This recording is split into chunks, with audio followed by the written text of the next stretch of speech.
So what happened in Belgorod? Well, first of all, where is it? It's a region of Russia just across the border, just north of the Ukrainian city of Kharkiv. Now, information about what happened is really being pieced together from social media, from channels like Telegram, and it's difficult to tell exactly what occurred, but you can see smoke rising from this town of Kazinka, which is just across the border from Ukraine. Now, Russian officials say this was a group of saboteurs who came in from Ukraine and attacked a border checkpoint just south of Belgorod. They say they brought with them 2 tanks, an armoured personnel carrier and 9 armoured vehicles. Ukrainian military intelligence says this was groups of Russian partisans, armed Russian opposition groups, members of the Russian Volunteer Corps and the Liberty of Russia Legion. Now, sometime later, this video was sent to the news agency Reuters, claiming to be from the Liberty of Russia Legion, and in it they are calling for an end to what they say is the dictatorship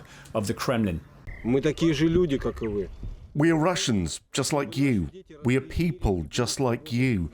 We want our children to grow up in peace and be free people, so that they can travel, study, and just be happy in a free country. But this has no place in today's Putin's Russia, rotten from corruption, lies, censorship, restrictions on freedoms, repressions. In that Russia, where a person's life means less than an official's wallet. Now, Russian social media says there was fighting going on in 3 settlements along the main road leading from the border into Russia, and that the saboteurs were being eliminated. The group themselves, though, said that they had now seized the district centre of Graveron further east into Russia. A video also surfaced on Telegram showing what it's claimed is a member of the Russian Volunteer Corps at the controls of a Russian armoured vehicle, which they say they had seized from the Russian security services, the FSB, just near Belgorod. Ukraine itself says it had nothing to do with this incursion. So why are they doing it now? Well, the Russians say that they're doing it to draw attention away from the Russian victory in Bakhmut, this symbolic but strategically unimportant city.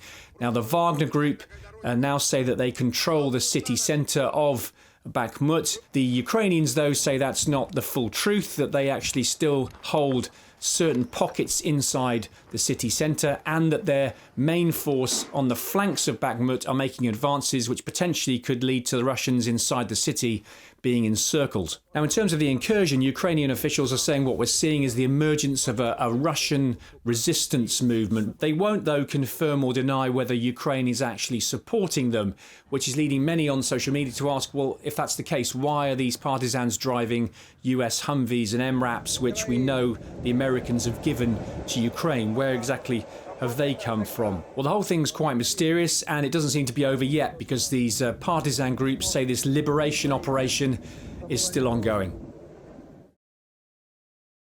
If you enjoyed this video, don't forget to like and subscribe to our channel.